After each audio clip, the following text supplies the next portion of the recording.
comes in a cardboard box. All right, everyone. Sorry about that. Welcome to the lunch break here at Fish North, Georgia. So glad you guys could join us. It is Friday. It is the final work day in the week for most of us. And I am looking forward to this weekend. I hope you guys are too. We'll get to talk about where we're going to go fishing this weekend. Lots to talk about. Got a lot of things. Hopefully today I won't have another sad moment today. We'll try to keep the tears in and all that, but it was just good stuff yesterday. So, but appreciate you guys joining us. We had a pretty good live well last night with Matt O'Connell and then MPFL tournament director Sean Mohall. I actually learned some stuff too, especially afterwards. You know, the show ended 10:08. We talked last night till it was well after midnight. It was just crazy. So had a really good time with those guys, learning some of the behind the scenes stuff with the MPFL, DP's Fishing Misadventures, barbecue sandwich for lunch, and some sugar-free lemonade. The new live well intro was great. Well, appreciate that.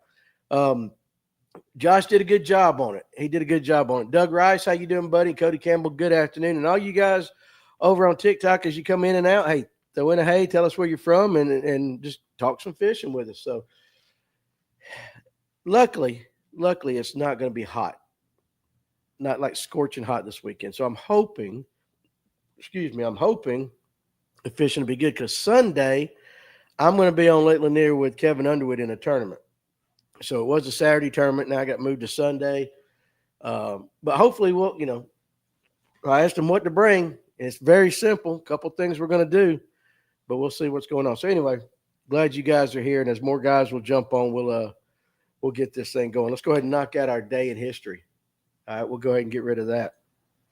On this day in history for you baseball fans, in 1988, Chicago's Wrigley Field hosted its first ever nighttime baseball game between the Cubs and the Philadelphia Phillies. What's going on, Justin Nichols?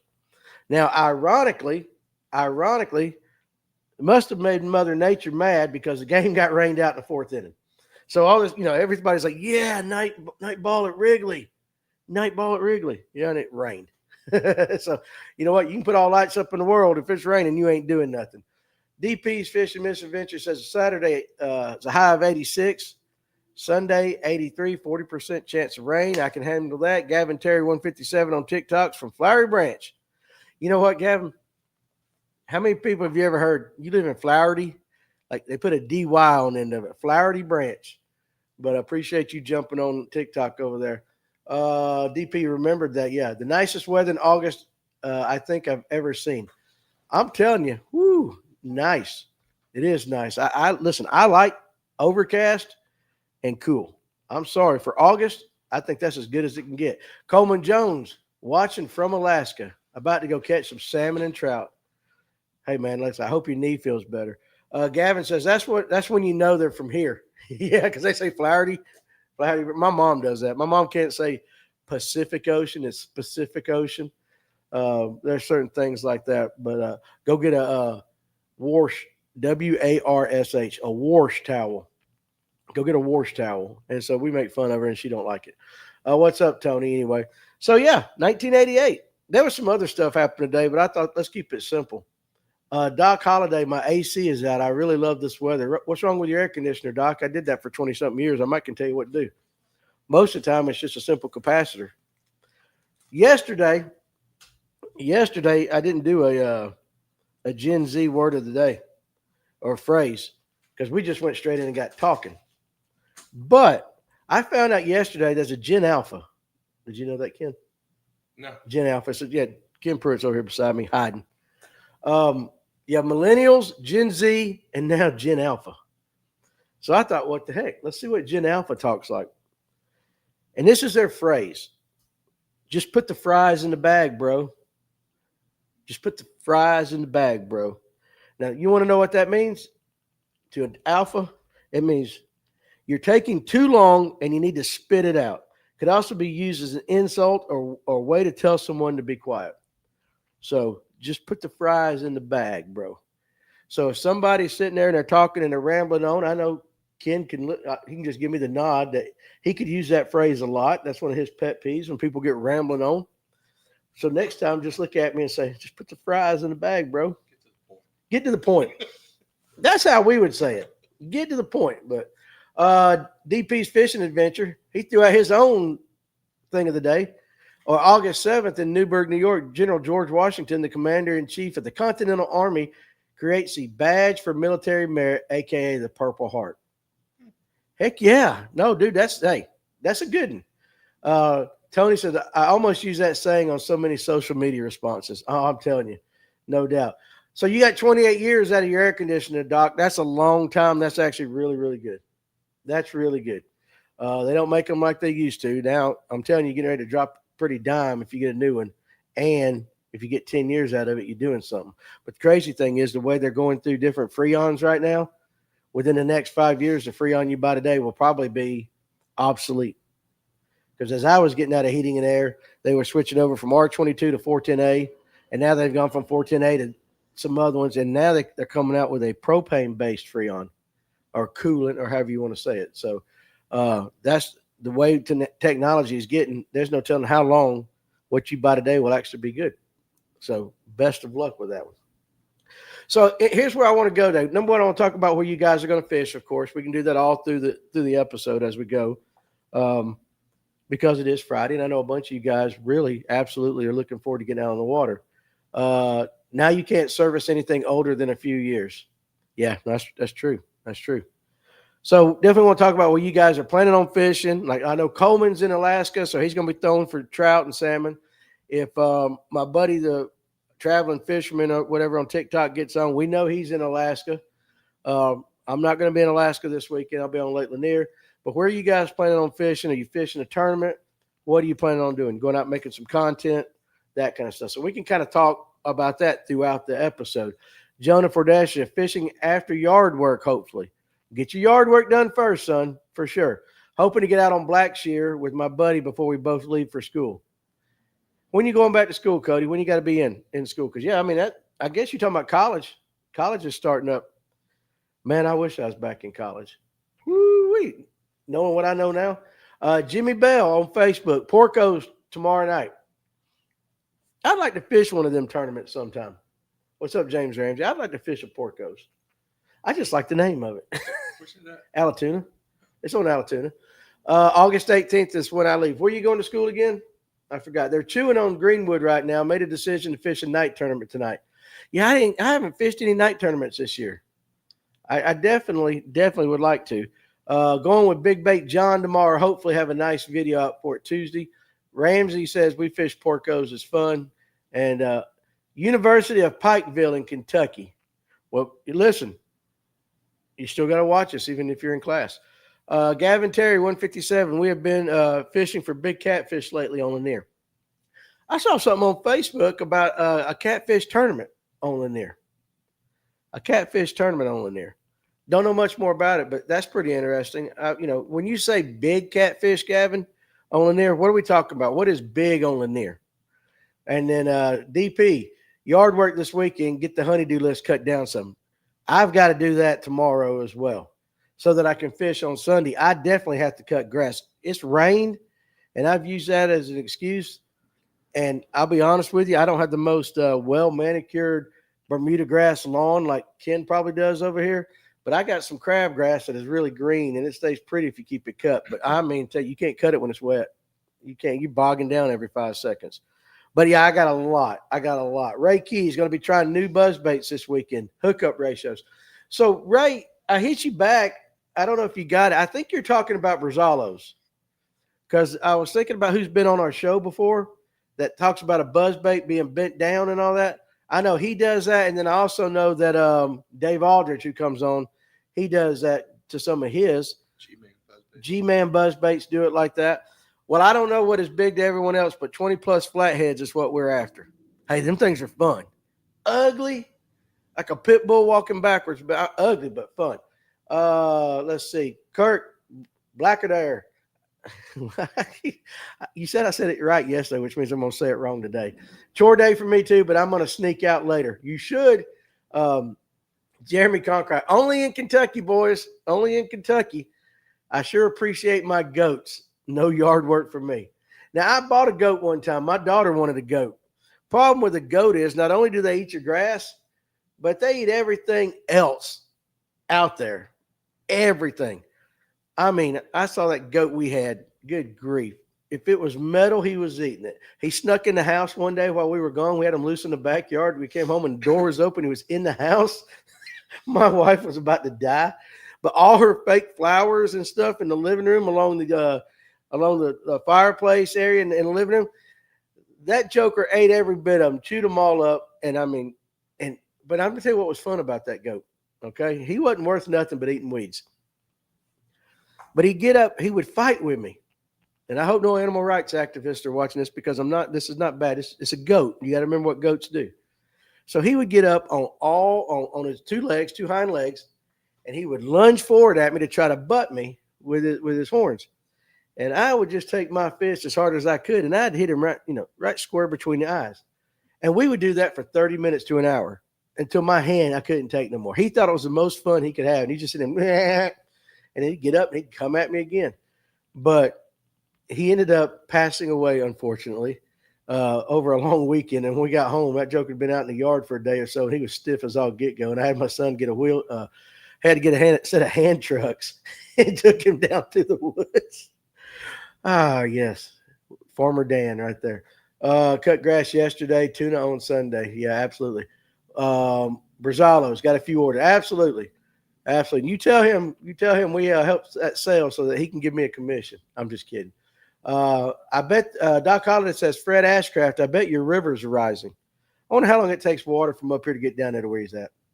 Goat will eat the paint off your car if you'll let him, or walk on your car. Doc Holiday, Ogeechee at Eden is on a 2 to 3 foot rise. How about the Altamaha at Jessup? You Southern boys that are talking about that. Yeah, guys, listen too, because Alex just mentioned in the comment section, Danny's about to have some good stuff for the consignment. We got a consignment section to open it up in the store. So if you guys don't want to mess with Facebook Marketplace or all that, and you want to bring it up here, let it sit out, let people come and see it, let me do the selling for you, and then you for a small nominal fee, then you guys can come. When it sells, I'll pay you your money minus the fee, but you're welcome to put it up here in the store. I've sold some John Sarah's swim baits, and it's going to be pretty cool. And so you guys, if you got it and you're here, bring it on up. Tracy Coker, eating lunch at El Campesino. You should get goats and not realize you got a fainting goat. Oh yeah, no, I know a guy that had some fainting goats. That's one of the most worthless critters out there, is a fainting goat. But another thing about a goat too is they like to urinate on everything, and I mean everything, and I mean frequently, including themselves. And they just drop their droppings everywhere. It doesn't matter. Fred Ashcraft's going to the salt water, but it's an 80% chance of rain. Well, listen, Fred, the fish are already wet. They're already wet. Go for it. So anyway, okay, Roger Gibson, check your email after the show. I need your opinion on something. I looked at it, Roger. I'll go give you the general thing. It was a wacky head, weedless wacky head with a screw on it. I forgot the name of the company. But I'll go ahead and tell you right now, I would never throw that. Only because, number one, I throw weightless 95% of the time. Number two, I just think, the most I'll ever do is put a ring on one. Just put a ring on one. Now, since I don't fish weighted wackies much, if I were fishing weighted wackies a lot, then I think it would be a pretty cool product. So it just depends on how you like to throw your wacky worm. But I very, very, very, very rarely ever put any weight on my wacky worm. Just the way I am. It's interesting. I also don't, for some reason too, a weed guard on a wacky, I don't think really works that well. Just me. I've tried them before. I get hung up. Core tackle. That's what it is, Cody Campbell. Core tackle. Yeah, he had me look at that. My opinion on it is it might be pretty cool if you like throwing weighted wacky worms. But I myself personally would never throw it. Not because it's a bad product. I just don't throw weighted wackies. I broke off my last Picasso buzzbait yesterday. Got to order some more. There you go.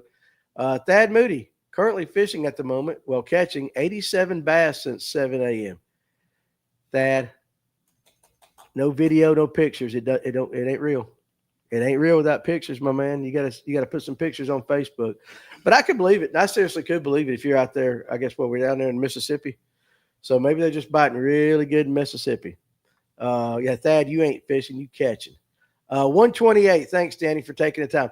Now, if you're throwing a 128, that's really, he put 128. Now, 116, if they've got a 128, that might be a little bit differently because you basically at that point, you're pretty much weightless anyway. So I'd have to look. He sent me an email, and I just hit it on it, saw the picture real quick before we jumped on. I ain't never heard of a 128. Did you type that right, Roger? 128? Because if you did, that's like ultra light, and that might be a little bit different. That might be a little different. I might take the time with that. He's got the whole thing on video, killing on an old farm pond, nothing over a pound and a half. Hey, Dan, where are you fishing this weekend? Lake Lanier. I'll be on Lake Lanier Sunday. The people at church are going to be mad at me because we got church lunch on Sunday, but I'm going to play hooky because it was a Saturday tournament. Okay, he said yes, 128th. All right, Roger, maybe. I might throw it on a 128th. Maybe. Adding a little bit of weight can help it shimmy a little bit more in the fall. Brandon Coleman's headed to Lake of the Ozarks next week. That's your area. Yeah, Ken's from up that way. So there you go. They had 12 plus inches of rain in Athens over the last 10 days. So everything south is rising. Stephen, my buddy from Illinois, says the fish aren't biting that well in central Illinois. One fish, 18 3/4 inches since 6 o'clock. You guys watch any of the elites? Remember the other day when that guy was asking me over here on TikTok for my fantasy team? And I told him, I said, I wouldn't vote against Trey McKinney. Well, as we come on again, he's leading so far wire to wire. But I will say Fujita's right on his tail. And where did Matt Robertson come from yesterday afternoon? Because when I quit watching it about 2 o'clock, maybe 2:30, it was pretty much the same top 10 that had been. But when I pulled it up later on right before the live well last night, I was like, good Lord, Matt Robertson was in second or third. He blew up. And then I watched him today. So Matt's on he's hooked up with the fish and he's live. And so you can hear the camera guy say, hey, they say keep it clean. And Matt goes, I've been dirty my whole life. I don't know how to be. But you could hear the camera guy go, keep it clean, Matt. You're on live right now. So that was funny as all get go. James Ramsey caught him pretty steady on Chattooga yesterday. Stopped in Blairsville to get gas and realized I didn't have my wallet or my rain gear. Still broke some necks. There you go. Hey, well, at least you got to go. Matt Robertson lost a good one. Was that today? Yeah, he did lose a good one today. Yeah, he had like a tank. Now Jeremy says it's worse than watching paint dry. Now Jeremy, come on. Even if they were beating a bank, you're still looking at their butt. I'm not saying it's the most exciting thing in the world, but I basically have it on in the background and I'm working and all that. And when I hear somebody hooked up, then I'll just kind of turn around and just see what they got. I'm not going to sit there. I do agree with you. I'm not going to sit there and stare at it for 8 hours or whatever it's on. Even if it was a different camera angle, I'm not going to do that. Let me propose this to you guys.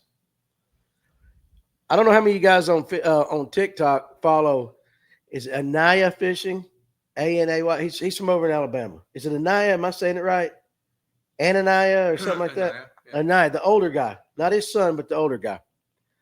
So he put out a video yesterday that kind of caught me a little bit, and I watched it, and he had an interesting take on some stuff. When we're talking about tournaments, we talked about it a little bit last night since we had a guy from the MPFL on here, and then Matt fishes the BFLs and stuff like that. And a lot of people talk about the lack of participation with co-anglers and stuff, and rightly so. But it's easy right now to blame it all on forward facing sonar. So Messick said they had to mute Matt Robertson on the replay. I bet they did. That might be why they told him, hey, you're live again. But anyway, when we hear people out making videos out there, and you hear a lot of guys on podcasts talking, automatically the first thing they blame is forward-facing sonar for co-anglers not being there. They blame forward-facing sonar for a lot of the local tournaments not being there, not being where they used to be. Forward-facing sonar gets blamed for this, gets blamed for that. It's easy to throw it out there. Roger, if you're asking me about the muskie, if you're talking to me, I caught it on the Collins River in Tennessee. out at McMinnville. I hear more boaters complain about their codes than I hear codes complaining about anything at all. Yeah, that's true. But in the whole grand scheme of things, it's easy to say the reason that tournament participation is down across the board is because of forward-facing sonar. And we've all heard that. We've all heard it, and we might have even said it a time or two. I think when it comes with a co-angler, forward-facing sonar might be the worst thing in the world on a boat for a co-angler on a lake like Lanier where the guy's going to be fishing offshore. There are ways around it, but still, it can't be the best way to say it. Best situation to be in. But he proposed something different too that we don't talk about a lot. Now, let's think of COVID, since COVID to now, the price and the cost of fishing in and of itself. And also since the 90s and 2000, all that, just is it really forward-facing sonar that's driving everything out that's causing all this, or is it the overall cost of fishing these days? And he was talking about, hey, price of gas. Now, price of gas is $3 or $4 a gallon everywhere. Electronics are 2 to 3 times more expensive. The boats have gone up crazy. And just thing after thing after thing after thing in the economy that everybody's quick to go, yeah, well, forward-facing sonar is killing the sport. Ken's over here doing math in his head. But, that's what everybody says. And if you go on certain people's channels, that's what they're going to blame it on. But what about the cost of everything? Let me make sure I ain't missing. Kitech just announced a 25% price increase, and they're cutting some baits. DP's Fishing Misadventure said overall cost. August 15th. August 15th is when the price increase goes up. A mix of everything. It's ridiculous. So, but it was interesting. And this guy, he's a pretty cool cat. He's just sitting back and he's talking in his old Alabama country voice.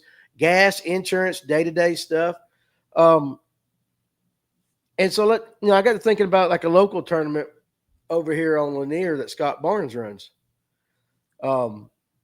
It's generally where the best of the best on Lanier get together and they fish. Pretty much what you guys will hear is someone say, I'm not donating $120 or $150 to the same people in and every week, and then automatically go, well, they're good scopers.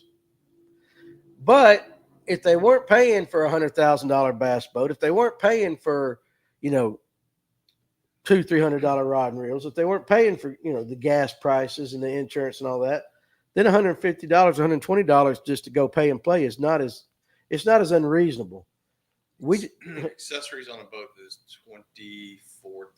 Okay, so yeah. If you do trolling motor power poles for electronics. So trolling motor power poles, yeah, you're in that roughly 20 to 24,000. Yeah. So Ken's over here in he wraps Bass Cat and stuff like that, but he's in the process of getting a new boat and selling one.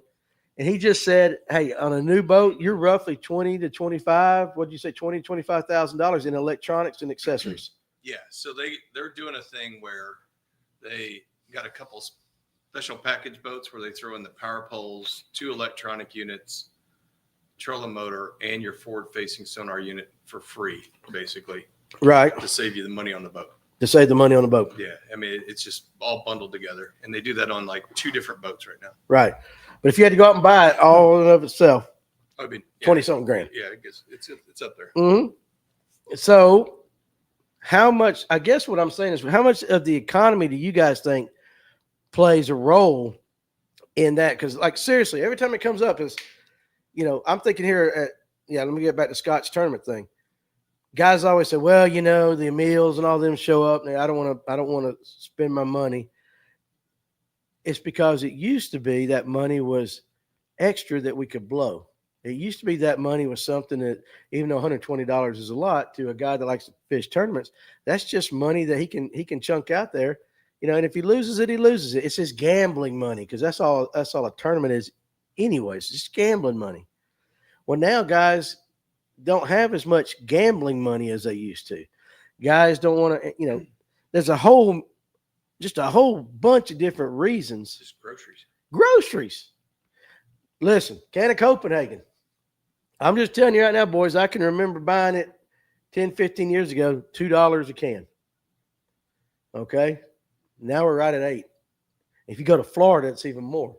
Um, let's see. Danny, did the No Wake Nation guys say you got to have liability insurance to fish with them? What exactly is that for?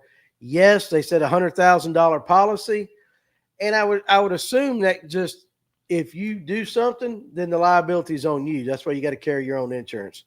Uh, River Rat Justin on TikTok. I got $20 in Little Debbie's for the boat snacks. No, seriously, no doubt, dude. No doubt.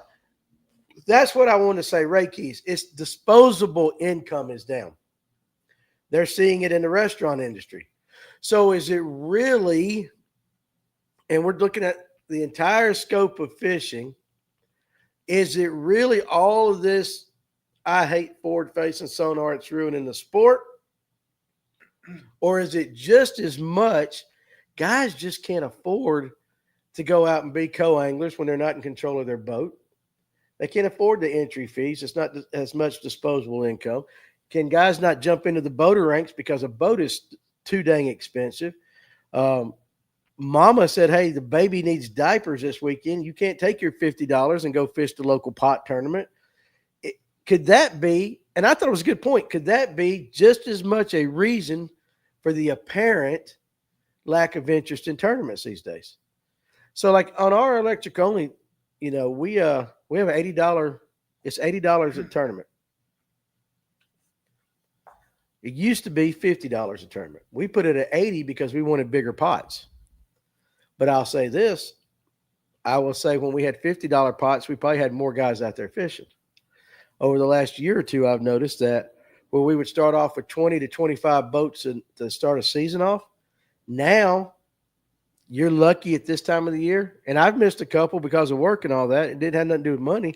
But now if you get 14, you've had a good one. Is it because, hey, look, guys are like, once they fished one or two tournaments and they know they're behind in the points, they ain't got no chance of winning the angler of the year, the team of the year, whatever. They're like, okay, I really don't want to spend the money on it because my money could be spent better elsewhere. Plus, you need the time to practice. Yeah, need time to practice. How are you approaching Lanier right now? Top water, minnow, and a chicken rig. That's it. Top water, minnow, and a chicken rig, which is basically Nico and a worm. That's all I'm doing, and that's all I'll be doing on Sunday. I asked Kevin, what do I need to bring? Top water, minnow, and if you want a jig or worm. I'm taking 4 rods. That's it. 4 rods. 2 spinners, 2 bait casters. Let's see. Okay, Jimmy Bell, here we go. As a co-angler, I don't mind donating as long as I have a chance to actually fish, not just sit behind someone and watch them fish. Yeah. But even if you didn't have forward-facing sonar, you still are going to be in the back of the boat. You got to have that right boater to give you some green water. Because if not, they're going through it first. They're gonna position themselves to hit it first. But yeah, I get it. You just want a fair chance for sure. When I lived on Lanier, 2 rods is all you needed.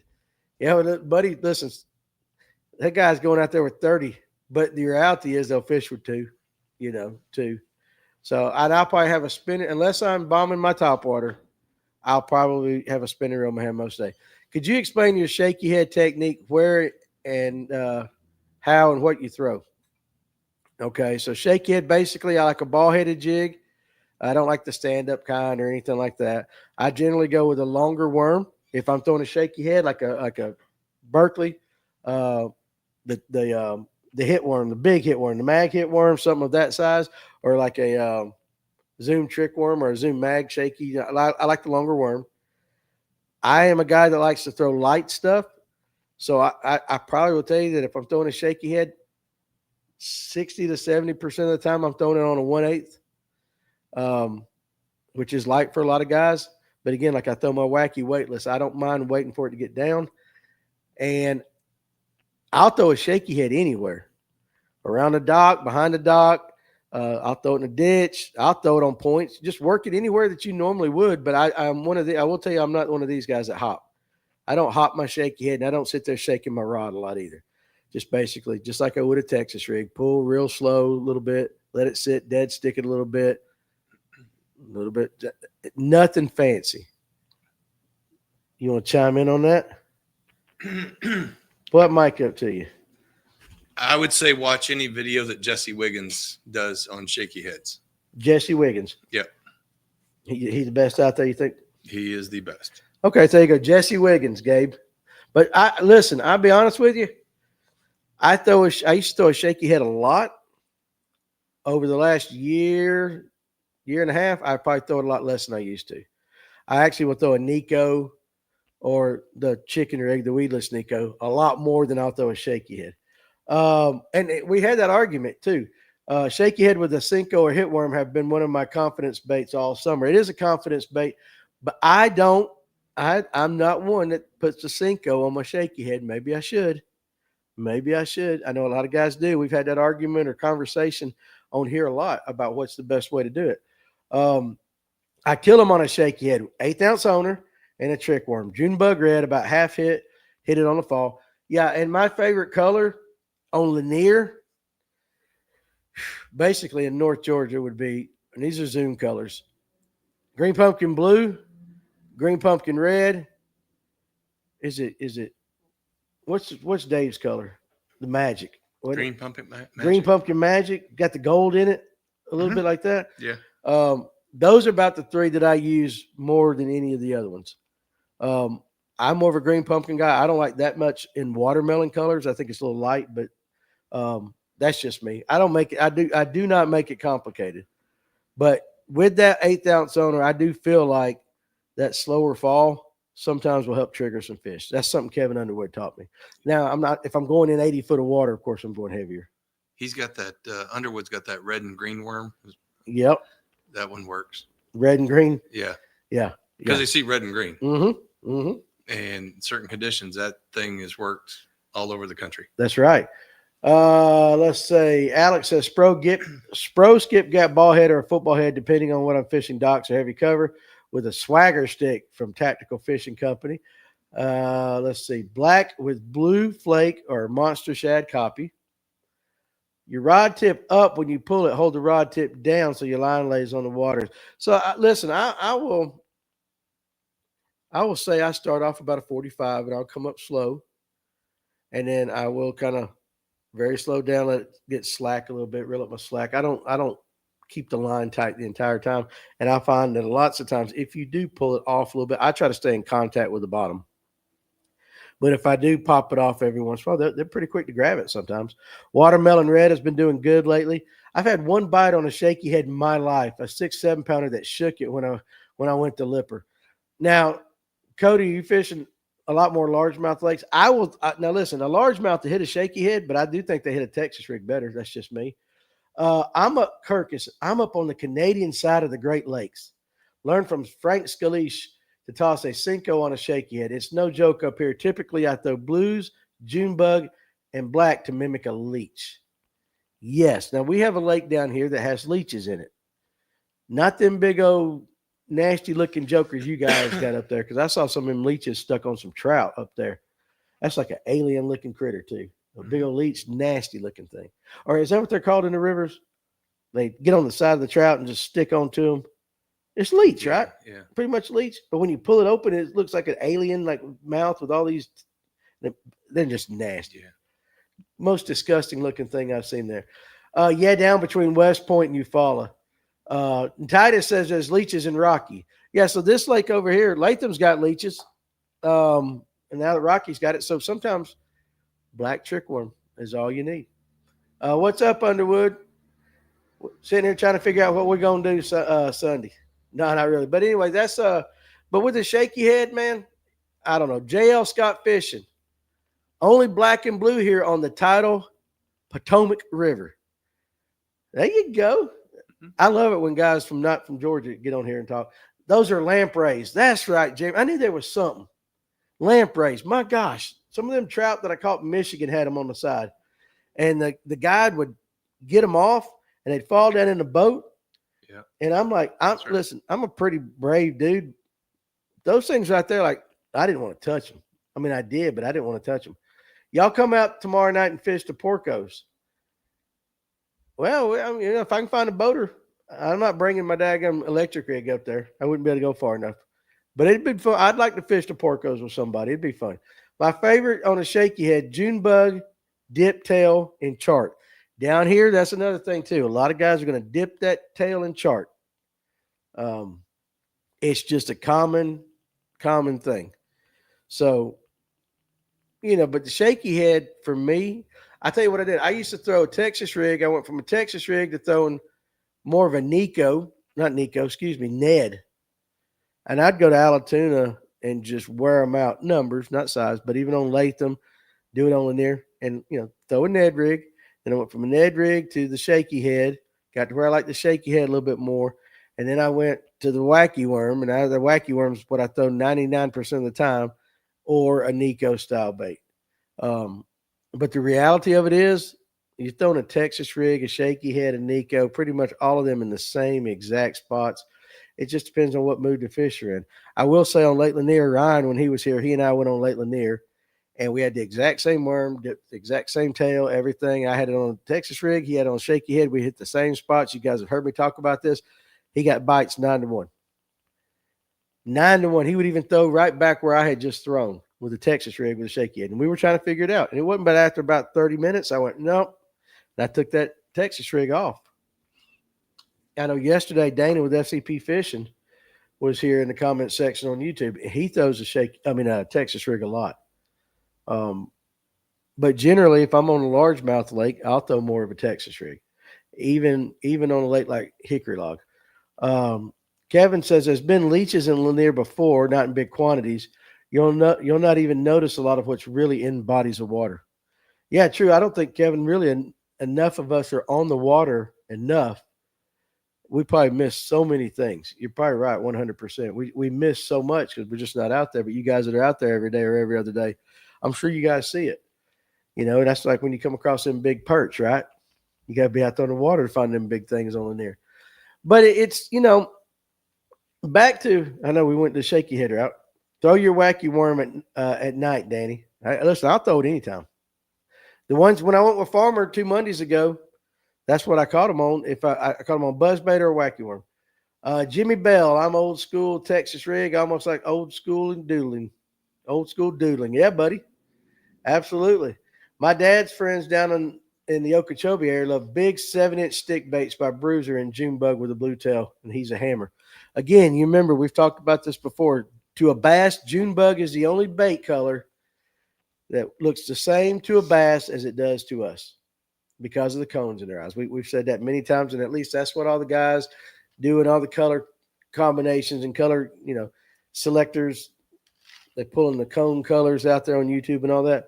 That's the only color that stays the same. Now, do you agree with that? Mm-hmm. Okay, so Ken agrees with that. So that is Ken's a Pruitt too. So that is Pruitt like that. And good afternoon, Georgia, and all them things. I don't know how you say that when I got all the emojis right there beside it. But anyway, back to we can keep talking on this, but back to the economics of fishing. You guys out there in the comment section, how much of your income, and let's just say your significant others are not watching, how much of your discretionary income do you spend on fishing? Pruitt approved. That's right, Messick. Pruitt approved. How much of your discretionary income do you spend? If you got $100, let's say if you got $100, and that's your discretionary income for the week, how much of that are you guys spending on fishing? All 100? $50? $30? Let's say you got to buy your other products with it. How much of it? That 400%, Justin Nichols. Half hands down, it keeps me normal. The way I see it, it's better than drugs. Okay, works for me. Half hands down. You know what that means? I really don't know what that means either, but hey, it works. Too much, according to my financial advisor. 100% plus my buddy's money. Listen, DP, if you got a financial advisor, then you got FU money. Roger says 30%. Okay, so somebody gave me a 30%. Now, Roger, 10 years ago, would it still be 30% or would it be more? You see what I'm saying? Were we more willing 5, 6, 8, 9, 10 years ago to throw a lot more? He's had one for 40 years. Tim Hancock, I started selling stuff off. Doug Rice says 100%. But and we all buy stuff. How about this? Every one of you guys, or not every one of you guys, a lot of you guys got a wall like my shop here. He said, yes, more. Yeah, a pack of worms are $7 now. I know. So that's kind of what he was saying last night on his TikTok. It's like it ain't just forward facing sonar that's driving people away. How much time on average does it usually take for someone to become a guide? Kevin Underwood is a guide, and he's here. And so, first of all, you got to be good on the water. I'll just tell you this: you got to be a good angler. You got to know how to put your clients on fish. Number one, but you also got to be a good communicator. You got to make personal connections with your clients. You got to really be able to keep them happy and going when the fish aren't biting. You got to be a teacher. There's so many things into being a good guide that I don't know if you can really put a time frame on it. Kevin said years. Yeah. Because there really is so much. There's so much. A bad guide experience, can happen for any reason, and the guide may be doing, everything right. Sometimes it's just on the client that's got unfair expectations and stuff. But then you got to deal with that guy. There's a lot to it, dude. I mean, if you've been fishing less than a year, I wouldn't recommend. And I'm not saying you personally. I'm just saying if you've been fishing a year or two, I don't recommend you becoming a guide. You're not going to last long, unless you just have that it factor. And some guys do have that it factor. I would say you got to. What would you say? 10 years of fishing at least, a given body of water. Again, this ain't set in stone. Yeah, 10 years on a given body of water and being good at it and knowing that body of water. Yeah, and I would say learn to guide for something like crappie first, where you get a bunch of them, and build up that customer experience where they're catching more fish. But like if you go to Table Rock, all those guides kind of work together and they kind of make sure everybody's good, or they help each other if they get overloaded with clients and stuff like that. And if you wanted to start, it's going to take a while, but work with another guide. And if he gets too much business going on, get a trip for him. But cut a deal with him where you get a portion of that money, but he's still got to make money because it's his client. Yeah. Oh yeah, for sure. It's tough. Now, DP says, I've seen some good guys go out and try to guide and fail. They just didn't have it they didn't have the it factor. And seriously, that's it. I mean, the reality of it is nobody wants to go out. There's a few of you guys out there, but the reality is you go out on the water with a guide. Let's say you paid them $400 for however long it is. You don't want him to be number one ill and just offsetting or not talk to you or anything. You want your money to not only pay for learning and, but the fish itself, but like a good time. And so personality to me is personality is the most important thing. Yeah. That and managing what they're looking for. So is this guy looking for numbers, or is he looking like when I went to California twice, I caught one that was 10, one that was 11, but I told that guy, I don't care if we catch 20 a day. I'm looking for one big fish. But Kevin's right. You got to, every day is a different, every day is a different puzzle. It is. What's up, Chris? So like Kevin said, fish don't always know what they're supposed to do. Knowledge pays to be able to make adjustments for sure. Andy Anderson's on here. And of course, Brooks, everybody with Fish North Georgia knows Brooks, his boy out there. He's 23, but he did his first major tournament. Wendy sponsored him at 10 years old after seeing he was easy. Kind of, even though he's 23, he's been at it for a long, long time. I imagine you have to have master patience to be a guide, especially with inexperienced clients. Yeah. You're paying for fish and an entertainer. I think that's a lot to do with it. First tournament on Lake Lanier at 10 and nonstop since he was 10. So it's like a lot of guys, especially all these high school anglers that come in here, they're like, I'd like to guide and all that. Okay, but listen, just take Lake Lanier. You got 38,000 acres, and there's probably enough room on it for all of you. But if you don't continually provide a positive experience and put people on fish, you're not going to be guiding long. Because why would I spend money on you Why would I spend money on you when I know this guy can put me on him every single time and I like him? You see what I'm saying? You gotta set yourself apart. Sorry to be off topic, but I tried to email you, didn't go through. Danny, DANNY at FNGO.com. Is that what you tried? Because that's my email. What's up, Hogan? The other thing is some states you have to take a test Yeah. to even be a guide. Gotta have a captain's license and Yeah. stuff like that. And you're going to have to be friends with other guides to help them out and then build up your base. Yeah. But it takes a long time. I will say this, yeah. So people, let's see. Have y'all seen the prices for Josh Jones? Listen, though, here's the thing. Josh Jones's reputation precedes him. He set the standard for a lot of that fishing. And so people will pay, I mean, absolutely ridiculous prices to go fish with him. Let's just put they got zeros behind them. A lot of zeros. He's got clients where he literally circles out dates where he thinks the biggest fish will bite. Yeah, because he knows that's when they want to go. But they're paying him a lot more than the average client. Let me see. Somebody just said something. I missed that comment right there. I'm bad. We went and found some of those flukes we talked about yesterday and have a $400 Hammond's bill. All right, listen, it don't take much, does it? It don't take much at all. Good morning, traveling fisherman from Alaska. Don't wear your heart on your sleeve. Yeah, Underwood, knowledge is patient and can change the techniques at the drop of a hat. He better be able to do that Sunday when I fish with him. But Jeremy says you couldn't pay me to go fish with that guy. And see, that's the thing. That's where, variety is there. You can find somebody that does something similar, maybe because you just don't like Josh Jones. I will say this, like a meal in them guide when they have time.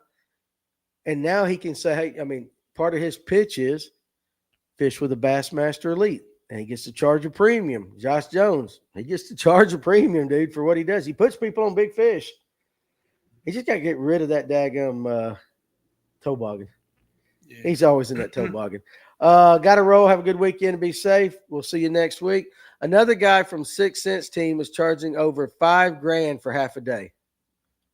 Yeah, he's not. Listen, the only person I would pay $5,000 a day to be on a boat with is the good Lord. All right, that's just me. I just that's well that if you got that kind of money, you got FU money. Josh has a guy that books him for 30 days at a time, just for him to be on call. Yeah, that's. Yeah. I mean, that's got to be nice. Yeah, he's talked about that. That's legit. That's got to be nice. I would be leery of guides that overpromise, and they're out there. And Alex goes, I've never heard of this guy, Josh. You need to check him out, dude. Yeah, he basically he started off crappie fishing with the forward-facing sonar. He's one that made forward-facing sonar is big. You're right, Dane. Profit is not a dirty word. If people are willing to pay it, get it. 100%. 100%. I'm just not going to spend $5,000. That's just me. I have my limits. What I like it, this is the way I like to do. What you do is you make friends with a guy like Kevin, and you become good friends with a guy like Kevin.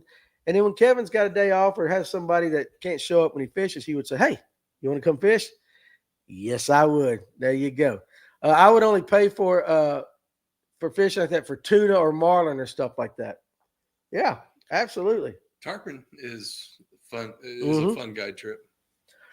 It is, unless you get that one guide that we all saw. I got to be able to catch fish to guide.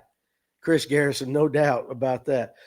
Josh Jones is a live sonar expert for sure. He's a straight up hammer on big bass, but I couldn't see paying that price. Just depends. Just depends. I mean, again, if you had that money and it was like $5 to a normal person in your pocket, you'd pay it. I guarantee you. I have some snook and tarpon spots in the Gulf. I can put you on them. Dude, don't tempt me with a good time. Don't tempt me with a good time. My dad made friends with a saltwater guide in Tampa. We go down and inshore fish. He comes up and hunts our land. See? Hey, got to barter. Got to do it like that. What's up, Carson Fowler? But anyway, so I mean, yeah. So I don't know how we got on guide. It's just the way we go. Like I was going to talk about something. We're talking about guides now. Multiple 30+ inch snook and 120-pound tarpon. And the traveling fisherman says tarpon is on my bucket list of fish. I have not caught a tarpon either. I ain't caught a snook.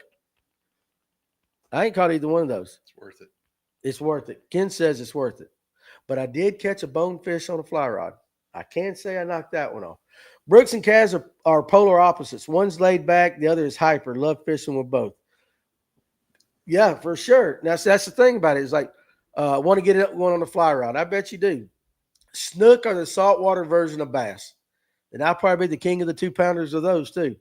But what was I going to say? So, yeah, like Brooks, here's a good example. Brooks is kind of, I like to use the word shy. But as he gets older, he's not really shy. He's quiet. He's reserved. His daddy's watching, so I can't say too much unless you get him down there at ICAST, and he opens up a little bit more down there. But still, but he's more of kind of, I can see Brooks as teaching, and they're all teaching, but I can see Brooks as kind of being like the very laid back kind of, all right, this is what you want to do, all this. And I can see Kaz as being like, oh God, you got to do, you see what I'm saying? Just the personalities, and they're both doing the same thing. It just depends on whatever you want to, what personality suits you. They both can put you on fish. I'm going with Brooks. My daughter, did I tell you what Tatum did? Mm-mm. So my daughter, for her Father's Day, she booked a trip with Brooks. Okay. And gave it to me. Wonderful present. Wonderful present. A lot of thought put into it, and she knows I love Brooks. A lot of thought. And I looked at her and went, honey, like if I wanted to, I'd probably go fishing with Brooks for free. I said, I probably could catch Brooks on a day. We ain't got much going on. I said, let's go fish and have him take me. But it was wonderful. But I'll enjoy it.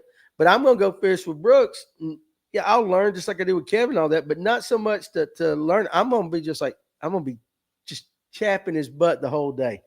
And we will have fun. Kaz will put you on old Becky. Absolutely. Many have experienced expensive electronic setups, but just need to dial it in. Makes fishing more fun when catching. 100%. 100%. But I'm telling you, like, I being a guide is not easy.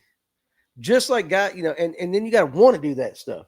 Mm-hmm. That's why guys ask us all the time, why don't y'all have a Fish North Georgia tournament trail? Because I don't want to. I don't want to do no more extra work. But also, too, is I don't want the drama that comes in it. And there's not so much drama in guiding. I mean, there is, but not like when I'm talking about this.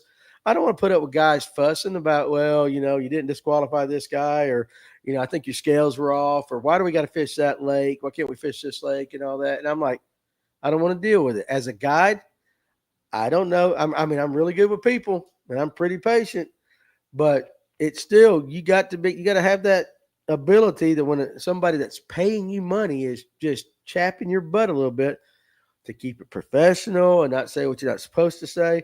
Because at the end of the day, in this entire world, right or wrong, all somebody's got to do is go on their computer, go to Google or whatever it is, and leave a bad review. That's a real thing.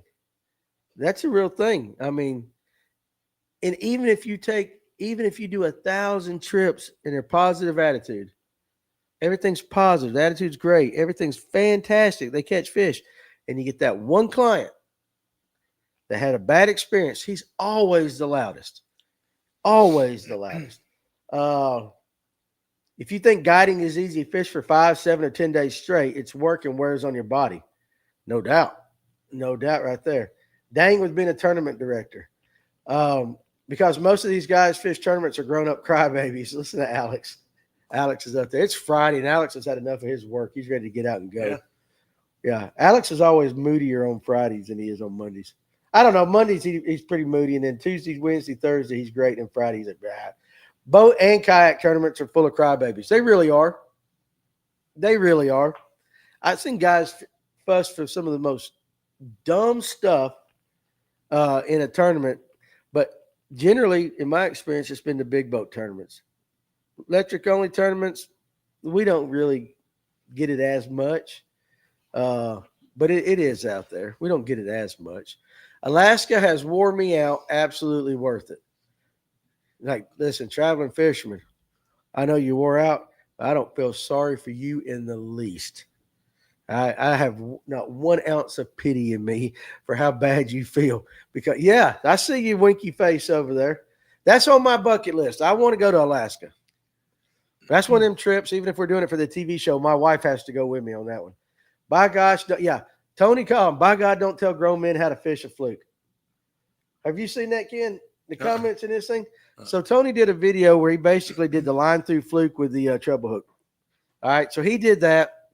And let me reset my TikTok here. So he did that, and come on, there we go.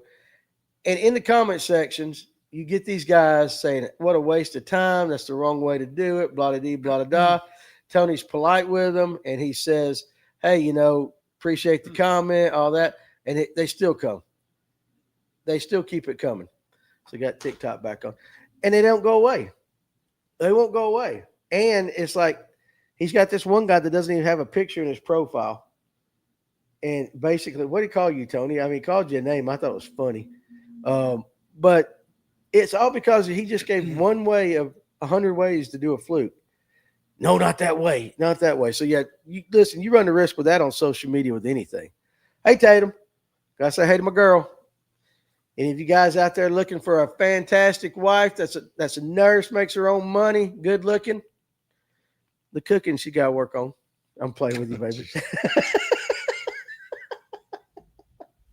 I'm playing. I love you, Tatum. But seriously, see, Roger says that was a good video, line through flute. There's a lot of guys out there that do it.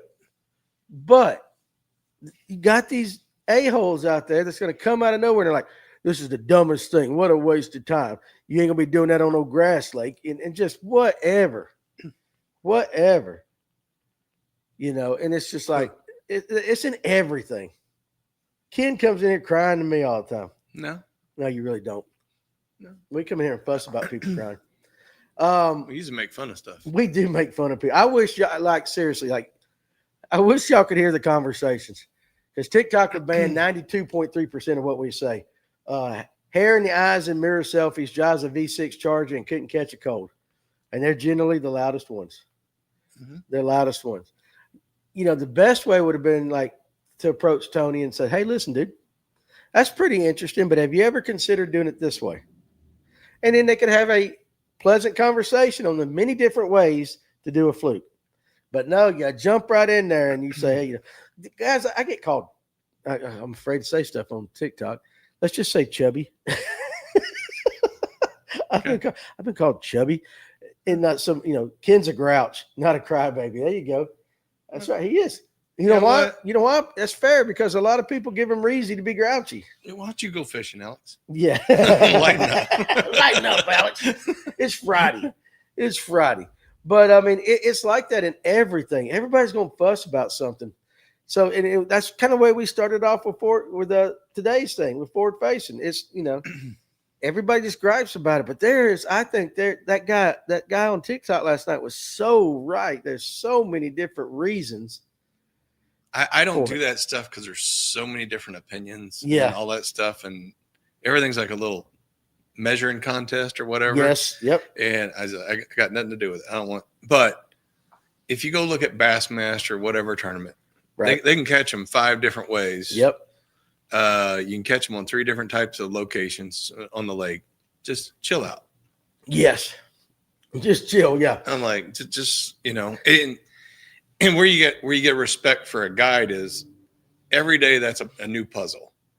And you got to figure out the bait, the weather, all these things. And then when people go on different podcasts, if you ever notice, they give if there's 10 pieces to that puzzle, they'll give about 3 or 4 pieces, but they ain't giving out the other 6. Absolutely. But then you get guys that understand the bait, the conditions.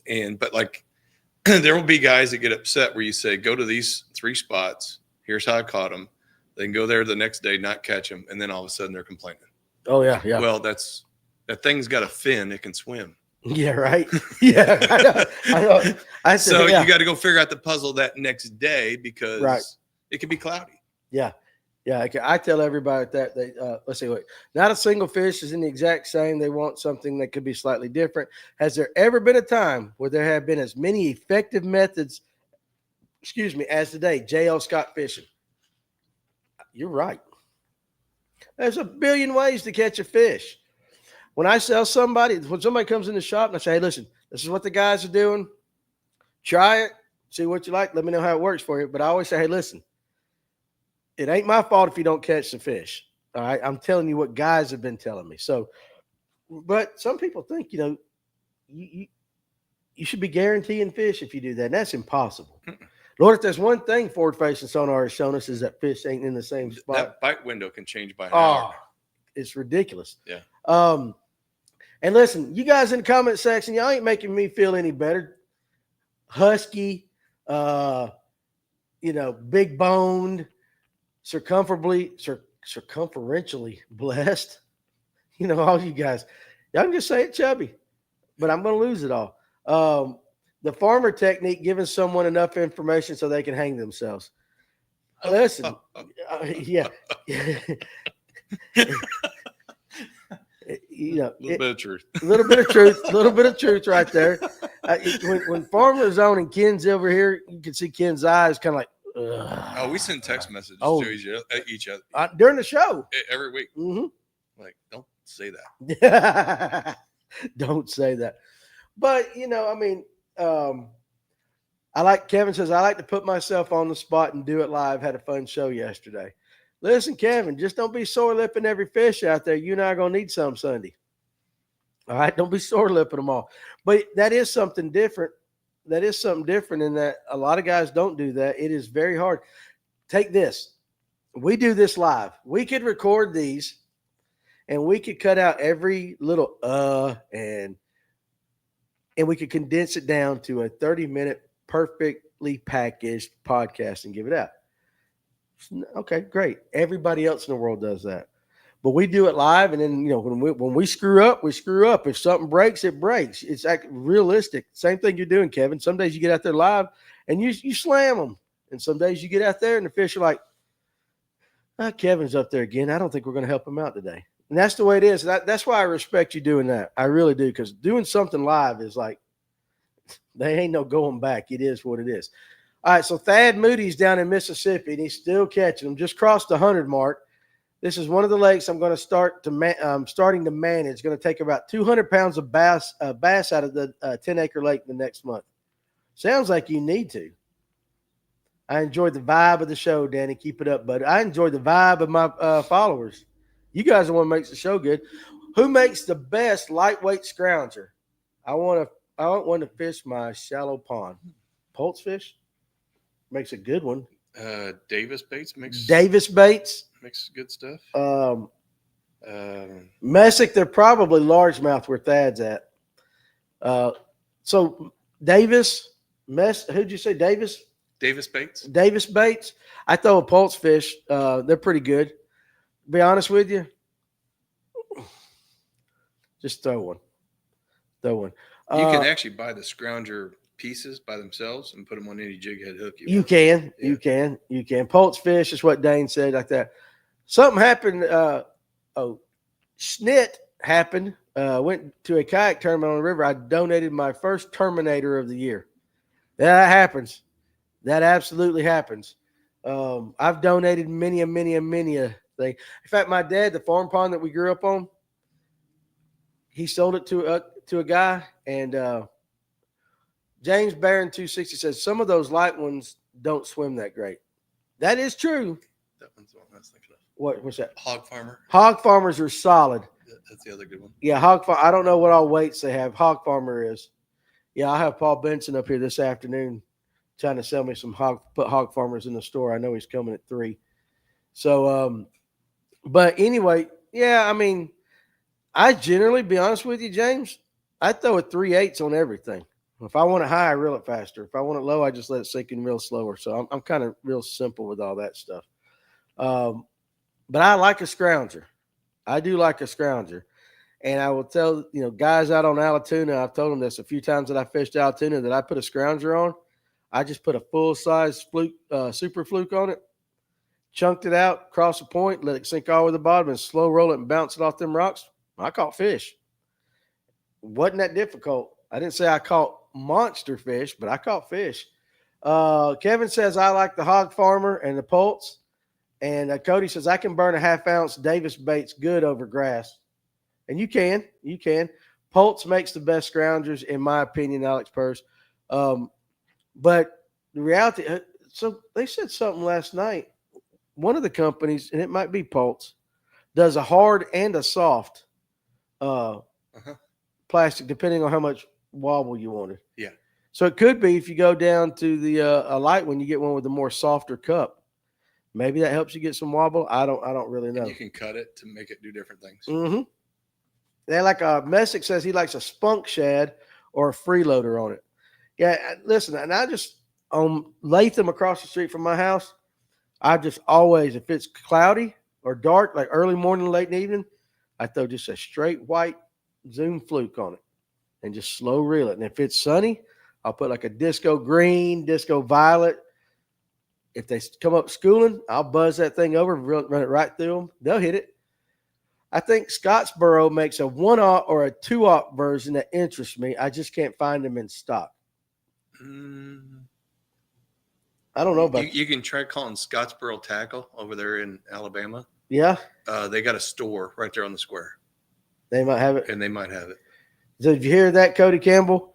Call Scottsboro Tackle in Gunnersville? Scottsboro, Alabama. Oh, Scottsboro, Alabama. Yep. Called them. He said they got a store on it. I guess, heck, if anywhere, they should have it. Yeah, they got a lot of good stuff. It's a good little store right there on the square. Yeah.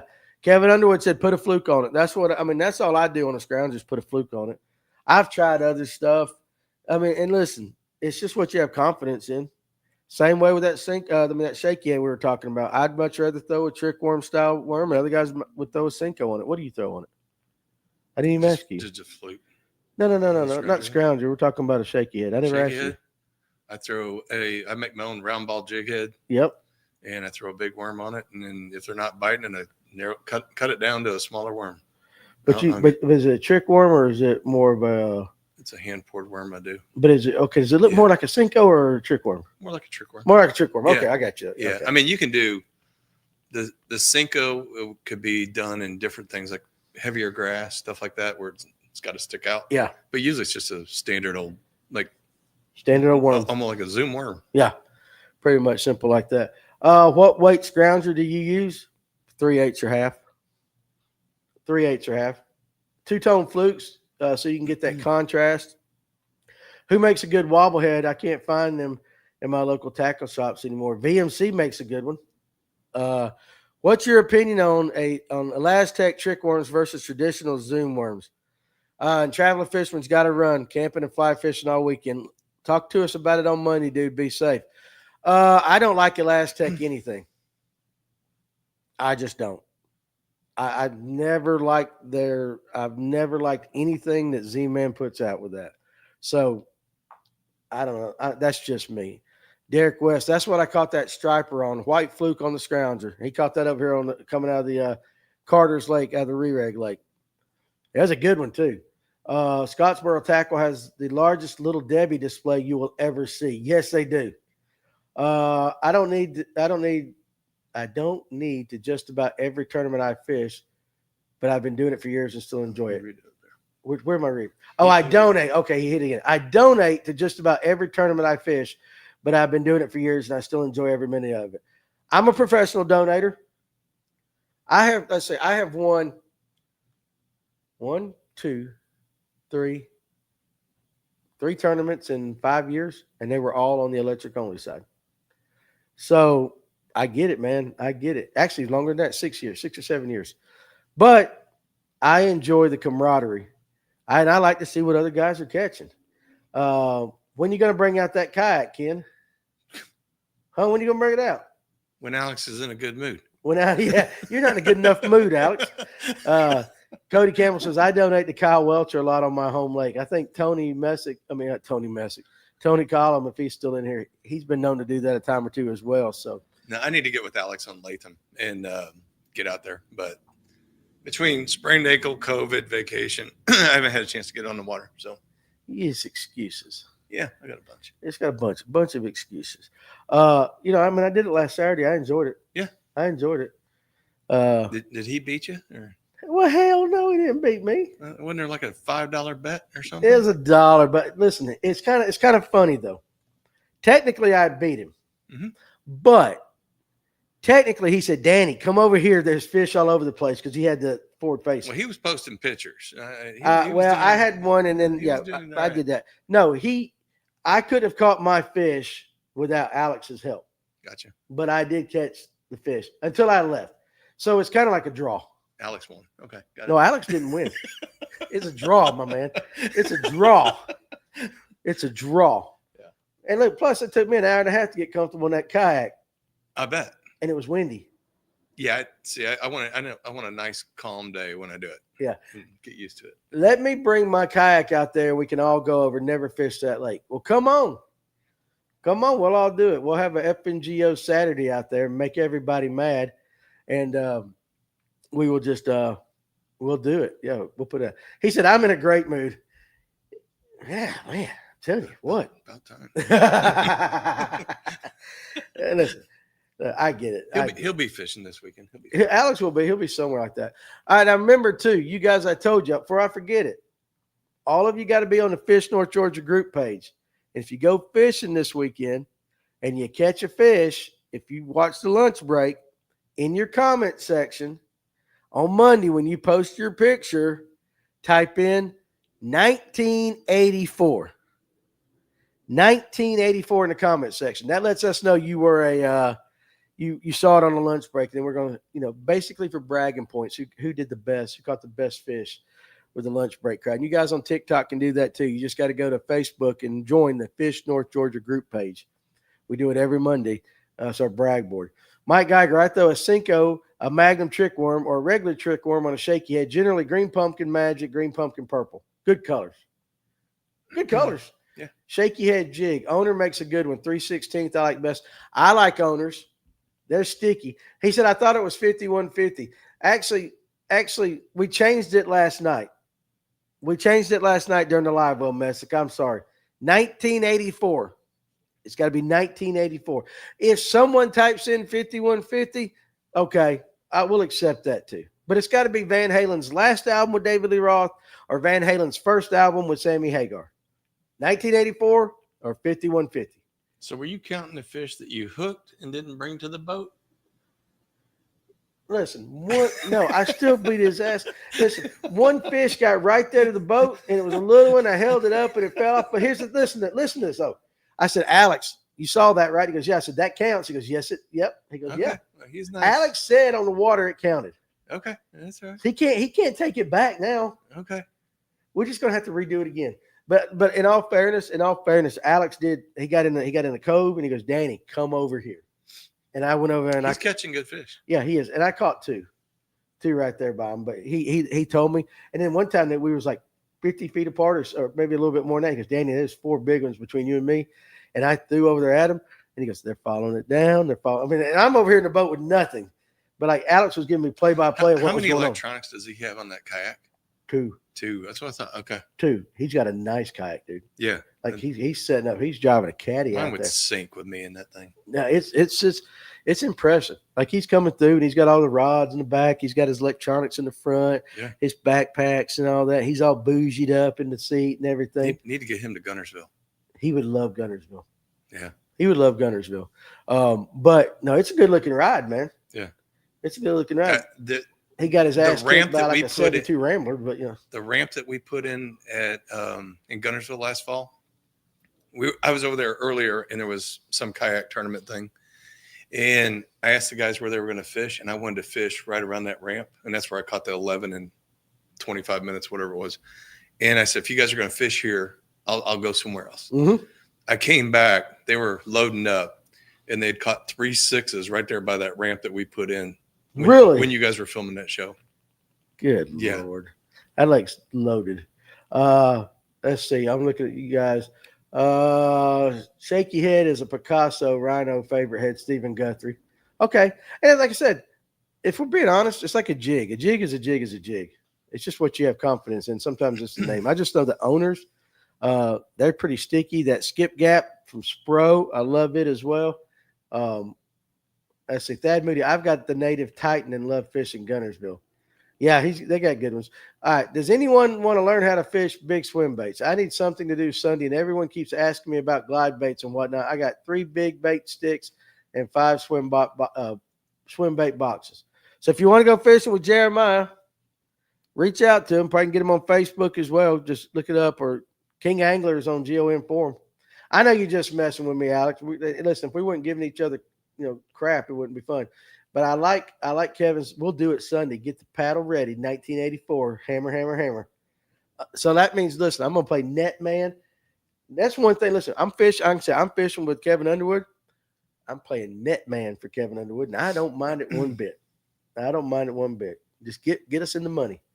Get us in the money. So, all right, let's see. So, anyway, with that, we've been going about an hour and 15. Probably going to kill it here for the rest of the day. Weekend's coming. Got some people coming up here in the shop.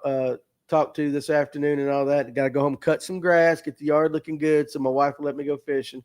But if you guys get out on the water, seriously, take some pictures. Remember 1984 5150 Fish North Georgia group page on Monday morning's brag board. And but be safe out there. I mean, honestly, be safe out there because you know all the crazies are going to be on the water doing that skiing or surfing 4 foot behind the boat like it's some kind of great skill or whatever.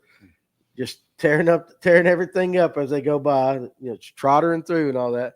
And then you got your teenagers and all on their jet skis, or the 50-year-old woman who wants to still be a teenager out there on a jet ski who shouldn't be on a jet ski. But you're going to have them all over the place. But you guys go out there and have some fun. Go fishing. Enjoy your time with your family and your friends and all that. And then Monday we'll be back.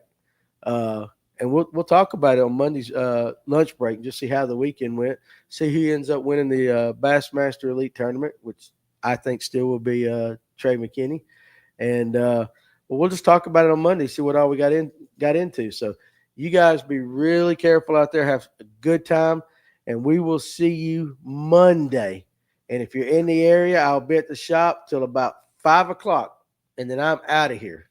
So you guys come by and see me. Other than that, peace out. And their YouTube.